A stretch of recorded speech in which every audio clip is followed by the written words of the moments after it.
আসসালামু আলাইকুম ওয়া রাহমাতুল্লাহি ওয়া বারাকাতুহু। একটি সুখ সংবাদ জামদা নিবাসী মোহাম্মদ আব্দুল খালেকের প্রথম পুত্র মোহাম্মদ আব্দুল মালেক আজ সকাল 10:00 তার নিজ বাসভবনে ইন্তিকাল করিয়াছেন। ইন্না লিল্লাহি ওয়া ইন্না ইলাইহি রাজিউন। আজ রাত 10:00 জনাব খোকন সাহেবের গাড়ি পার্কিং মাঠে মরহুমের জানাজার নামাজ অনুষ্ঠিত হইবে। উক্ত জানাজায় আপনারা দলে দলে শরীক হয়ে তার রূহের আত্মার মাগফিরাত কামনা করুন। মাশাআল্লাহ মাশাআল্লাহ। তাড়াতাড়ি চলে আসুন। আসসালামু আলাইকুম ওয়া রাহমাতুল্লাহি ওয়া বারাকাতুহু। ছোট ভাই বড় ভাই তো মারা গিয়েছে, জানাজার নামাজটা কে পড়াবে? আমাদের পরিবারে তো কোনো হুজুর নাই। আসসালামু আলাইকুম ওয়া রাহমাতুল্লাহি ওয়া বারাকাতুহু। মেজো ভাই, আপনি কোনো চিন্তা করবেন না, আমার একজন পরিচিত হুজুর আছে, আমি তাকে ডেকে নিয়ে আসতেছি, আপনি একটু অপেক্ষা করেন। ওয়াসিক ইমাম সাহেব কই? ওয়াসিক ইমাম সাহেব মাশাআল্লাহ। এই যে ইমাম সাহেব হুজুর আসছে। হুজুর ঘরে আছেন? আছি।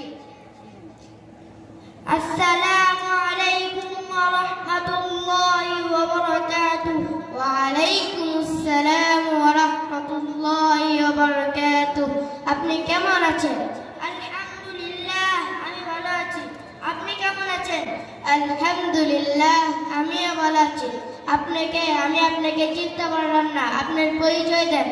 হুজুর, আমি জামতলা থেকে এসেছি। আমার বাবার নাম আব্দুল খালেক, আমি তার দ্বিতীয়ত পুত্র মোহাম্মদ ইসমাইল। আমার বড় ভাই আজ সকাল 10:00 তার নিজ বাসভবনে ইন্তেকাল করিয়াছেন। ইন্না লিল্লাহি ওয়া ইন্না ইলাইহি রাজিউন। হুজুর, আমাদের পরিবারে কোনো হাফেজ আলেম নাই, আমার বড় ভাই জানাজার নামাজটা পড়াবে কে? আপনি কষ্ট করে আমার বড় ভাই জানাজার নামাজটা পড়াবেন? অবশ্যই যাব, আমি হাফেজ হিসেবে এটা আমার দায়িত্ব। তবে একটা কথা বলি, খেয়াল করেন, আপনাদের পরিবারের পরিচয় আমি যা পেয়েছি তাদের মধ্যে অনেক ছেলে সন্তান আছে, মাশাআল্লাহ।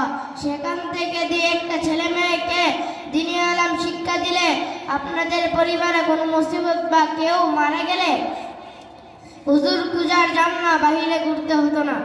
মেজো ভাই, আমি হুজুরকে ডেকে নিয়ে এসেছি, এখন আপনাদের সামনে আমার মেজো ভাই কিছু কথা বলবে। আসসালামু আলাইকুম ওয়া রাহমাতুল্লাহি ওয়া বারাকাতুহু। আজ সকাল 10:00 আমার বড় ভাই ইন্তেকাল করিয়াছেন। ইন্না লিল্লাহি ওয়া ইন্না ইলাইহি রাজিউন। আমার বড় ভাইয়ের জন্মভূমি এলাকায়, আমার বড় ভাই এলাকায় অনেকদিন যাবৎ ছিল। আমার বড় ভাই আপনাদের সাথে উঠা বৈঠকে কোনো কষ্ট পেয়ে থাকলে ক্ষমা করে দিবেন। আপনারা কি ক্ষমা করে দিচ্ছেন? আমার বড় ভাই আপনাদের সাথে যদি কোনো লেনদেন করে থাকেন তাহলে নামাজের পর আমাকে জানাবেন, আমি পরিশোধ করার চেষ্টা করব ইনশাআল্লাহ। এখন ইমাম সাহেব কয়েকটি কথা বলে জানাজার নামাজ শুরু করবেন। আসসালামু আলাইকুম ওয়া রাহমাতুল্লাহি ওয়া বারাকাতুহু।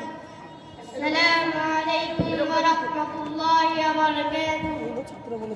নাহমাদুহু ওয়া নুসাল্লি আলা রাসূলিহিল কারীম। আম্মা বা'দ, ফাআউযু বিল্লাহি মিনাশ শাইতানির রাজীম। বিসমিল্লাহির রাহমানির রাহিম।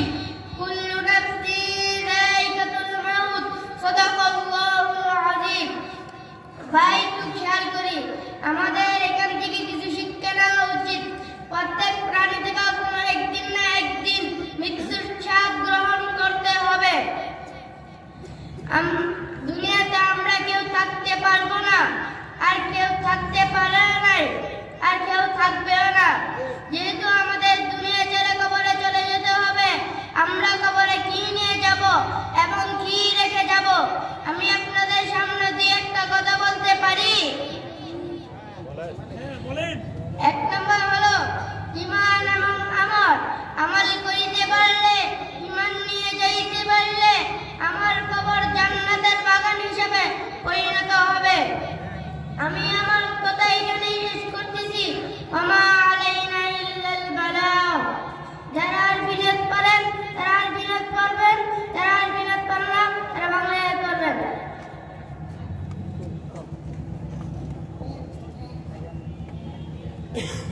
হুজুর, আপনার কথা হলো আমি একটা ভালো নিয়ত করেছি। আমার ছোট ভাইকে মাদ্রাসা দারুত তাকওয়ায় ভর্তি করে দিব ইনশাআল্লাহ। হুজুর, আরবি নামটা বইলা দেন।